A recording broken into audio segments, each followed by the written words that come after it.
El cerebro es el mayor órgano sexual, incluso superior a nivel de estímulos que nuestros propios órganos sexuales. ¿Esto qué quiere decir? Esto abre un mundo de posibilidades. La sexualidad se puede redefinir en muchos sentidos, porque si el cerebro es el mayor órgano sexual, a nivel de estímulos, va a marcar mucho lo que se estimule aquí para que los órganos entonces también terminen funcionando. Sobre esto merece la pena que acotemos. El sexo por instinto o mecánico es característico del mundo animal. En el mundo animal no hay romanticismo, no hay un caballo que va y enamora a la yegua y tal, la intenta convencer. ¿Qué es lo que hay? Existe el montaje directamente. Esto entre los seres humanos es diferente. Entre los seres humanos hay raciocinio. No hay preservación de la especie solamente, puro y duro. Lamentablemente, algunos seres humanos han entendido el sexo así, animal. La sexualidad es inventada por Dios en un entorno del matrimonio, en un entorno de amor, de compromiso, de afectos, de acuerdos, de comprensión. Y esa sexualidad no es la que tenemos hoy. En nuestra sociedad estamos viviendo otra sexualidad, una sexualidad que ya se aleja de los sentimientos, del amor, del aprecio, y se convierte en algo totalmente carnal, muy diferente a lo que Dios creó. La sexualidad humana es racional, no nos olvidemos de esta parte. ¿Qué quiere decir esto? Esto debe ser muy importante, sobre todo para el creyente. Si tu sexualidad es racional, tú tienes que pensar. Hay que poner pensamiento a esto, hay que poner reflexión. La sexualidad no puede fluir y ya está. Si yo voy saliendo por ahí y de repente me fluye, me pide el cuerpo, darle un puñetazo al primero que me encuentre ahí en la puerta, eso tiene consecuencias.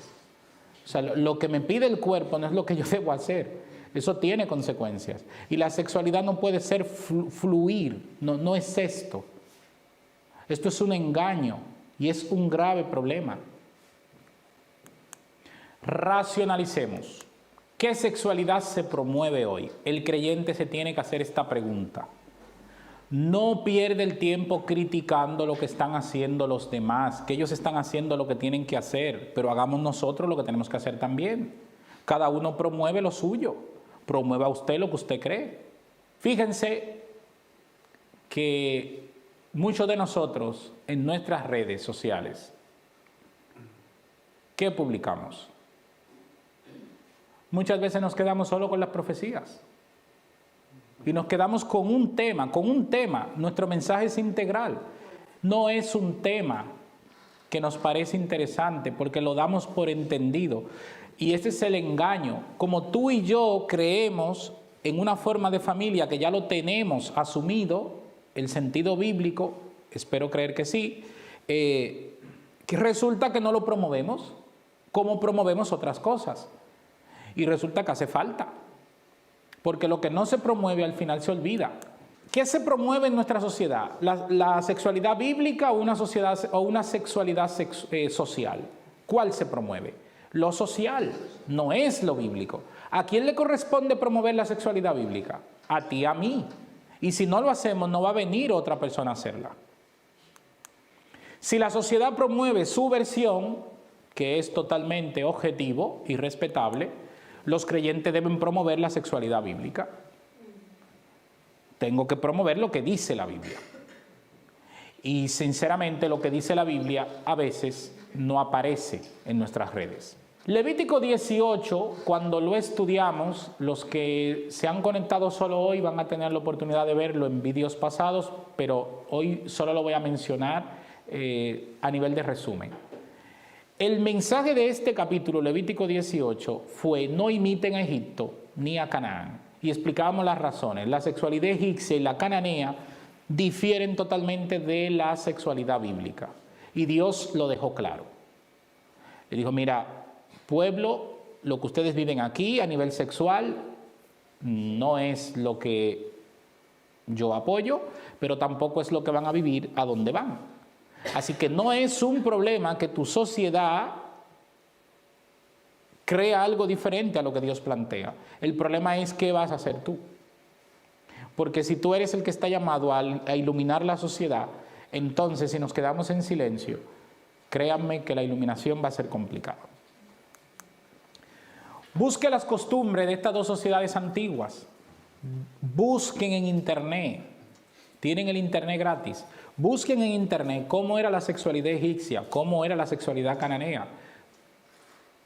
Recuerden que el pueblo de Israel las conocía perfectamente. Cuando Dios le dijo esto, ellos lo entendieron. Nosotros no tanto, porque no profundizamos en esas cosas.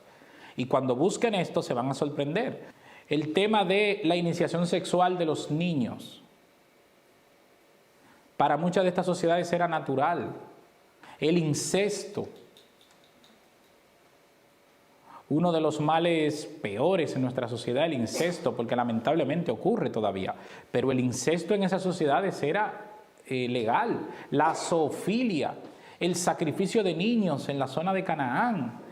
Muchas de estas cosas. ¿Y qué dice el Señor? No. ¿Qué es lo que más molesta muchas veces en ámbitos creyentes? Poder decir abiertamente que en Levítico 18 el Señor deja claro que lo que Él dice en Génesis 1 al 3, de que es un hombre y una mujer, la pareja que Él considera que es el modelo de matrimonio, y deja fuera la zoofilia, el lesbianismo, la homosexualidad, y a veces nos cuesta poderlo decir claro, pero es que la Biblia lo dice. Yo no estoy en contra de la homosexualidad. Respeto todas las tendencias sexuales que un ser humano pueda tener y las decisiones que quiera tomar en virtud de eso. Pero si yo voy a decir, si me toca decir lo que dice la Biblia en cuanto a la sexualidad, la Biblia dice que Dios solo aprueba el matrimonio entre un hombre y una mujer. Es la relación que Él creó. Y esto nos corresponde a nosotros decirlo, con todo el amor del mundo y todo lo que haya que matizar. Pero es lo que corresponde. Un tono más elevado de situaciones contrarias a los planes divinos que lo que tenemos hoy. Lo podemos ver en esas dos sociedades. Y ahí nos podemos hacer una idea incluso de a dónde llegará nuestra sociedad. Israel se contaminó con esta gente muchas veces. Israel no se mantuvo fiel. Muchas veces se contaminó. Alto nivel de inmoralidad en Israel se vieron. Hubo un momento que incluso la prostitución ritual entró al templo de Israel. O sea, llegó a límites increíbles. No me voy a detener a detallar todo lo que ocurrió en Israel, porque ya para eso ustedes tienen la Biblia. Pero hago una pregunta que merece la pena que nos podamos hacer todos.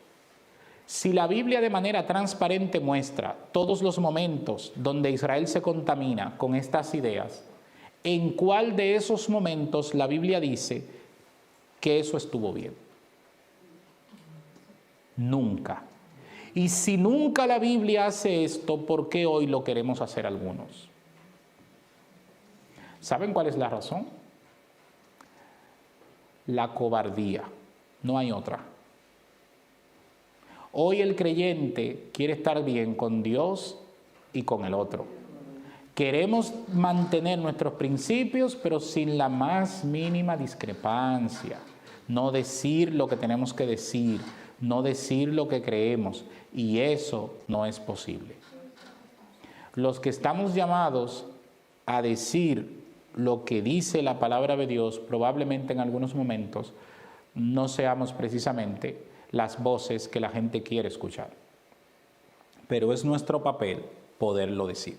Porque es también muy probable que una parte de la sociedad esté esperando este mensaje para poderse aclarar. En la Biblia está presente la denuncia constante de los profetas. Los profetas hablan en contra de todas estas cosas, sin ningún tipo de ambigüedad. No tienen problemas. Pero ¿por qué nosotros hoy nos callamos o preferimos buscar la asimilación de las ideas? de las nuestras y de la de los otros. Esto es peligroso.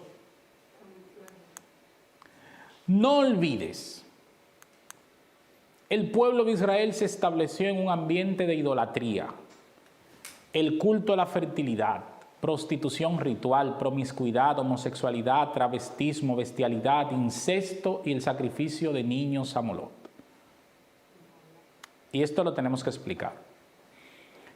Cuando Israel sale de Egipto, muchas veces nos imaginamos que sale de un lugar idílico y que cuando va a Canaán va al paraíso. Sí, aquí tenemos que hablar de paraíso técnico, podríamos decir. Es un paraíso a nivel de donde se parte. Si usted es pobre, no tiene casa, no tiene comida, y de repente tiene un piso, que aunque el piso haya que hacerle muchos arreglos y tal, usted está mejor. Entonces no nos imaginemos que Israel pasó del Edén a la nueva tierra. No es el caso. Israel estaba en unas condiciones difíciles en Egipto y ahora iba a un lugar donde podría tener mayores momentos de libertad, pero no quiere decir que llegó al cielo. Recuerden que era en un ambiente de pecado y en la tierra. Eso tiene sus inconvenientes. Ahora bien, Dios llama a su pueblo, le da su mensaje, le da su palabra, y ese pueblo de repente tiene que ir a predicar a una población que la idolatría era el pan de cada día. Nosotros no hemos vivido ninguno en un espacio como ese. Usted se imagina lo que sería una ciudad llena de templos, donde necesitamos que la bendición del Dios pueda permitir el ciclo natural de la vida, pero de todos los dioses. Y esos dioses son dioses enfadados, que de la única manera que se desenfadan es que yo vaya a llevar mi cuerpo a tener prácticas sexuales habidas y por haber de todo tipo de tendencias, porque eso era lo que iba a hacer que el Dios bendiga la ciudad. Imagínense educar a la gente así. No le podemos llamar degenerados. Eso de hecho es un error grave. Esa gente fue enseñada así. Ahora, el pueblo de Israel llevaba el mensaje de Dios. ¿Y qué es el mensaje de Dios? La transformación. No la crítica, la transformación, enseñar cuál es la visión de Dios y por qué la visión de Dios era una mejoría a lo que ellos hacían. Porque Dios respeta la dignidad de la persona. Dios no lo veja. Y fíjense, enseñar el culto a la fertilidad, ¿qué era eso? Pues había que tener mucho sexo, porque en la medida de todo ese sexo era como iban a venir las bendiciones. Ustedes se imaginan, ya la gente se inclina bastante a la sexualidad desenfrenada, pero se imaginan que ese desenfreno fuera correlativo a bendiciones. Imagínense por un momento lo que eso sería. Pues esto es lo que vivió Israel. La prostitución ritual no es una prostitución como la conocemos nosotros. Es unos templos llenos de mujeres y algunos de hombres, donde el sistema de adoración era que cuando tú llegaras allí, tu adoración no iba a ser orar, iba a ser tener relación sexual con ellos. Y eso era tu forma de adorar. Pero imagínense la gente que estaba allí obligada para hacer esto. Y encima relacionado esto con lo espiritual. O sea, esto se hace para Dios. Tremendo. Porque hoy la prostitución, dentro de lo que cabe, al menos no se relaciona con Dios. Tenemos claro que eso es un negocio y todo lo demás que se puede añadir, pero no se relaciona con Dios. Pero imagínense esta relación. ¿Cómo Israel podía predicarle a esta gente? Cuando usted se pregunta si es difícil predicar, piensa en ellos. ¿Por dónde se comienza aquí? Pues Dios dice esto y esto es lo que hay que obedecer. Y luego matizar todo lo que tengas que matizar. Pero por un sitio había que comenzar. La promiscuidad, ¿había promiscuidad? Es que los niños estaban iniciados en la sexualidad desde pequeños. A nivel de incesto y a nivel de adoración. Y ambas cosas estaban permitidas. Entonces imagínense qué sociedades eran esas. La homosexualidad no existía un concepto como tal. En Egipto enseñábamos que la homosexualidad mal vista, que ni siquiera era penalizada, era de los dos hombres el que era el pasivo, pero el que era activo era alabado. Así que había una sexualidad que para Masinri, dos dioses principales, Horus y Set, tienen una relación homosexual. Entonces, para el egipcio que va a adorar a sus dioses, dos de sus dioses principales son homosexuales. Y resulta que el dios Pan, que es el que crea el mundo, en una de las concesiones cosmogónicas de Egipto, el dios que crea el mundo lo crea desde la masturbación. Entonces imagínense la connotación sexual que tenía la masturbación para un egipcio. Era igualarse al dios Pan. Ahora, cuando Israel llega a Egipto y luego sale de Egipto, que Dios le dice, amigo, todo lo que viste en Egipto no te sirve. Y a donde vas, tampoco lo que vas a ver. ¿A qué Dios se refería? Nosotros tenemos que ponerlo en contexto. Muchas veces simplemente decimos, eran unos degenerados. No, eso no es lo que podemos decir. Tenemos que meternos profundamente a saber esas características. Bestialidad, zoofilia. Las dos chicas de Lot que lo emborrachan y se embarazan de su padre, ¿dónde lo aprenden? Pues una de las tablillas de Ugarit dice que Baal embarazó a sus dos hijas y a dos vacas que estaban allí también. Tiene hijos con sus dos hijas y con dos vacas que estaban allí. Y eso es natural. Pues las dos hijas de Lot que conocen la cultura, esta misma cultura, y fíjense, el texto bíblico dice que a Lot ellas lo emborrachan, lo que quiere decir que Lot no hubiese estado de acuerdo si le hacen la propuesta, por la influencia de Abraham, evidentemente. Pero ellas dos no estaban borrachas. Ellas sabían lo que estaban haciendo. Pero ¿dónde bebieron? De esto. El incesto, los niños iniciados sexualmente, los niños abusados sexualmente con fines religiosos, el sacrificio de niños a Moloch. ¿Cuántos niños fueron sacrificados? Si usted quería tener 3 hijos, en algunos casos tenías que tener 9 o 6 porque hay una parte que había que sacrificar. Y es un tema que lo estoy comentando porque lo tengo que comentar, pero es tremendo poderse detener en algo así. Cuando yo estuve en Israel nos llevaron a un lugar que no era el rito de Molot, era de otra forma que no lo voy a describir porque no podría, pero que se hacía sacrificio de niños. Y yo, cuando estuve allí y comenzó el guía a explicar, yo no pude evitar imaginarme a mi hijo.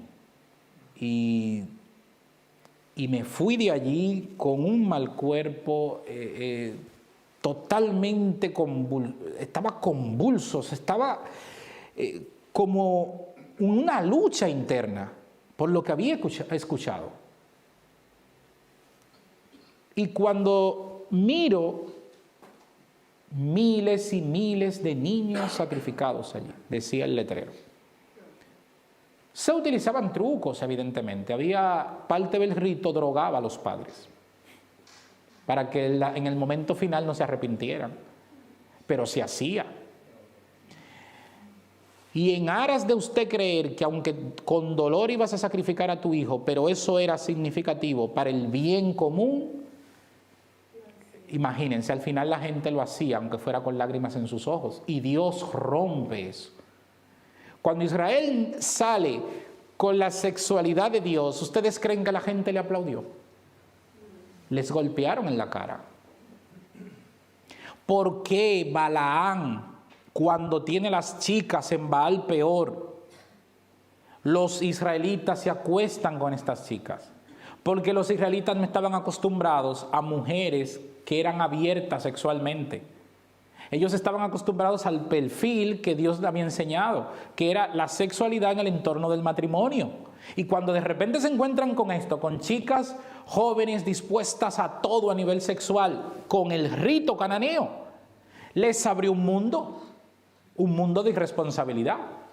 No era lo que ellos conocían. Y fíjense el problema que significó para el pueblo va al peor. Reflexiona sobre la aceptación social y el criterio de las mayorías. Éxodo 23:2 nos dice, cuidado con el criterio de las mayorías. En democracia, lo que la mayoría vota lo tenemos que aceptar. ¿Pero quiere decir que la mayoría tenía la razón? Pues no hay que ser muy inteligente para esto. ¿Cuántos gobiernos fallidos hemos tenido? Y todos hemos votado por esos gobiernos. Pues nos hemos equivocado. La mayoría se puede equivocar. En términos bíblicos, la propia Biblia dice, cuidado con la mayoría. Mucha gente hoy le preocupa, es que somos una minoría.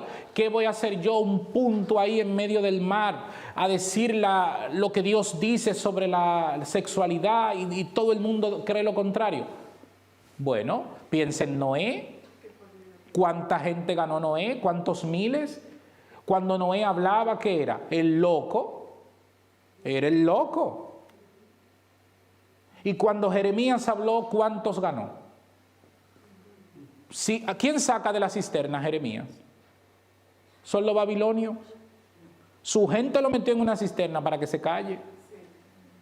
¿A quién ganó Jeremías? Daniel. ¿Cuántos jóvenes llegaron a Babilonia?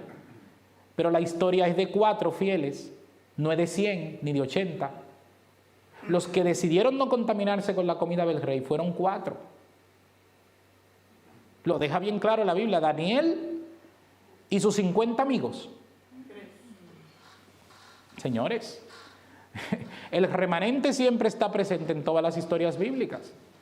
Cuando Jesús mantuvo ambigüedad, por decirlo de alguna manera, no decía todo, pero cuando de repente le digo a sus discípulos, al grupo grande, cómo era el reino de Dios, lo que significaba, las consecuencias de seguirle y tal, ¿qué dice la Biblia? La mayoría le dijeron, mira, ahí te quedas. Esto no era lo que yo quería. Lo dice bien claro la Biblia, la mayoría de los discípulos se fueron y se quedó con ¿cuáles? Con los 12 y con unos pocos más. Pero el gran grupo, la gran multitud que le seguía al principio se fue. Ahora, con total sinceridad. Y nosotros podemos llegar a creer que nuestro perfil, nuestra forma de proyectar el mensaje va a ser que un día nos van a aceptar a todos y punto, y ya está. No. Si crees eso, ya te he hecho yo el agua fría en la cara, que no. No funciona así. Porque lo que tú y yo estamos diciendo duele, molesta. Y por más bien que lo digamos, molestará. Porque esto no es para que la mayoría lo cree, para que la mayoría lo crea. Así que si tienes problemas con el tema de la aceptación social y el criterio de la mayoría, reflexiona sobre eso. La Biblia denuncia en nombre de Dios toda práctica o conducta contraria a los principios bíblicos, y el mismo Dios aconsejó a Israel a través de Moisés, en Levítico 18:3, para que no imitasen la forma de vida de los egipcios ni de los cananeos y que no se sometieran a sus reglas. Y esto no me lo invento yo, lo dice el Señor en su palabra. Evidentemente, las ponencias que estamos teniendo no es sobre la homosexualidad. Es sobre buscar luz sobre la sexualidad, que es un tema más amplio.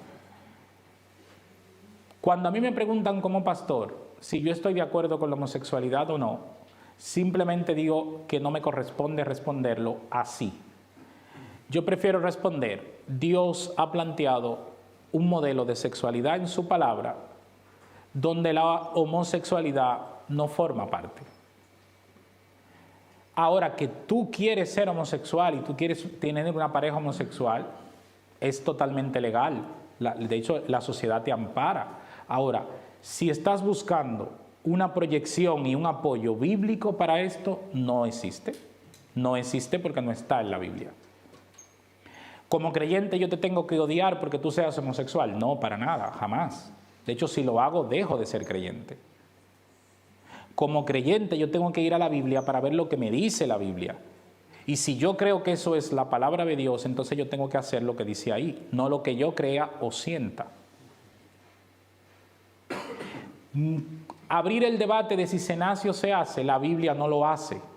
Entonces a mí no me interesa abrirlo. Eso se lo dejo a los expertos en ese tema. En el que yo tengo que ser experto es en lo que dice la Biblia. Y la Biblia me dice que lo que la gente nace o la gente se hace, con el poder de Dios se puede llegar a transformar. Eso me dice la Biblia. Si la sociedad plantea otras cosas, entonces esos son otros debates. Pero el debate bíblico plantea que en el momento, en aras de la fidelidad a Dios, yo me tengo que movilizar por lo que dice la palabra de Dios. Los seguidores de Dios son odiosos ante la sociedad. Si tú has llegado a creer que esto es diferente hoy, créeme que hoy se empeorará. En mi nombre seréis aborrecidos, Mateo 10, 22. Para los no creyentes esto es locura, dijo Pablo. Para el que no es creyente lo que yo estoy diciendo es espuma, no tiene sentido. El mensaje bíblico produce incomodidad. El primero que lo tiene que saber es el creyente, sea consecuente con esto. Provoca mala conciencia en la gente que usted le está hablando, así que espere que la reacción no necesariamente se va a corresponder con lo que usted considera. Es contracorriente, no te olvides de eso, así que dosifica las cosas. No seas un golpe a la cara, un fogonazo a los ojos. Explícate con amor, argumenta. No lo digas todo de golpe, deja que la gente pueda digerir las ideas. Asúmelo con humildad y firmeza. Y aquí tenemos un juego de palabras.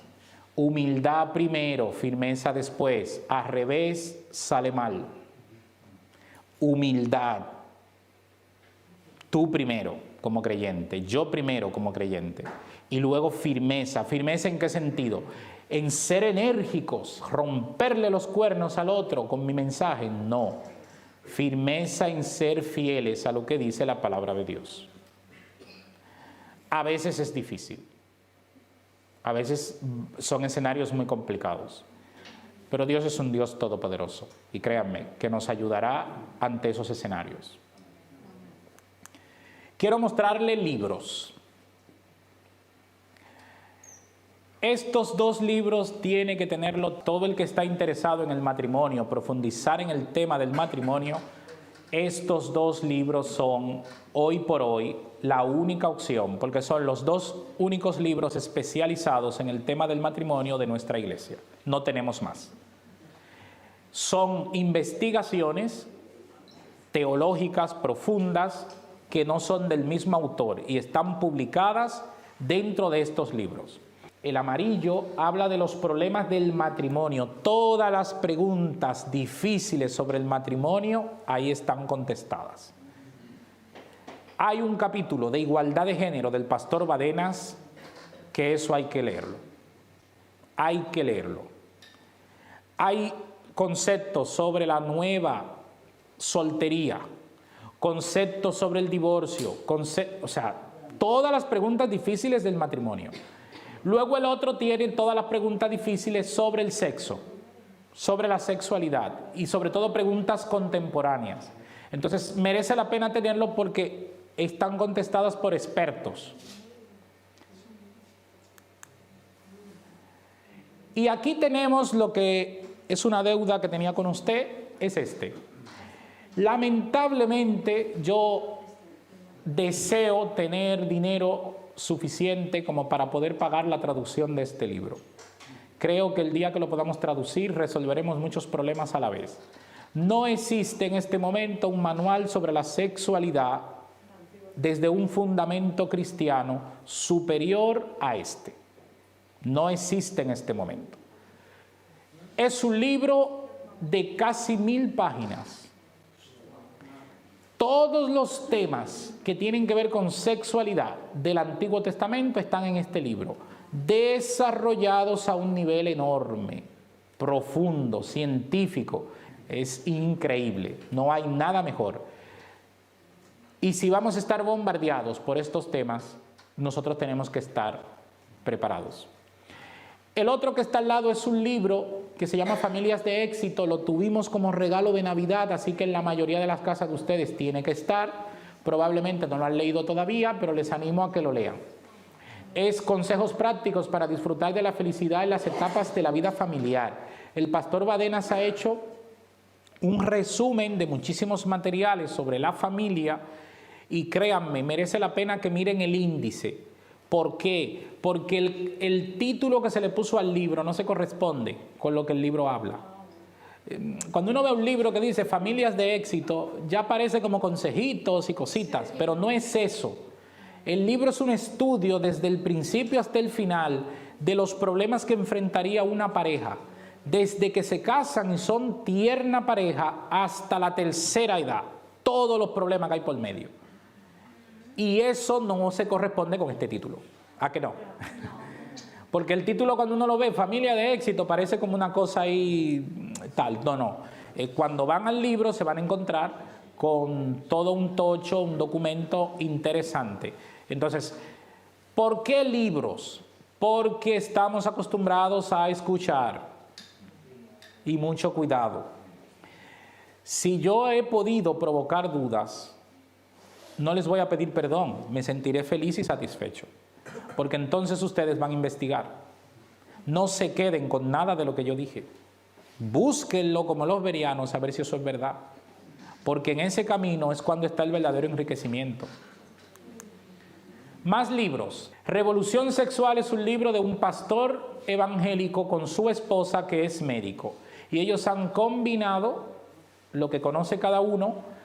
Y es una perspectiva bíblica y un análisis médico. Este también se puede comprar digital. Es muy bueno también, sobre todo esta dinámica de la sexualidad de hoy. Y Parafilias y Violación sería un libro, es un libro de sexualidad técnico. Es muy pequeño el libro, pero es un libro técnico. Es como, si yo quiero saber cómo la sociedad define la sexualidad, cómo define los trastornos sexuales, ese es el libro. Si quieres meterte en ese tema un poquito más y tal, está muy bien hecho, tiene un criterio profesional muy adecuado y lo mejor que tiene es que aunque es técnico, está hecho en un lenguaje normal. Entonces te enteras, no estás leyendo chino. Creo que lo que le he podido dar a nivel de materiales es lo que desde mi humilde posición yo he podido mirar que es lo mejorcito que tenemos. Porque hay mucho libro en el mercado que es mucho título, pero luego poco contenido. Y lo que yo he hecho es, incluso he tenido que rectificar títulos porque he hecho al revés. Me he asegurado de que el contenido sea el mejor y que sea un contenido eficaz, un contenido que sirva realmente. Bien, aquí hemos finalizado la ponencia.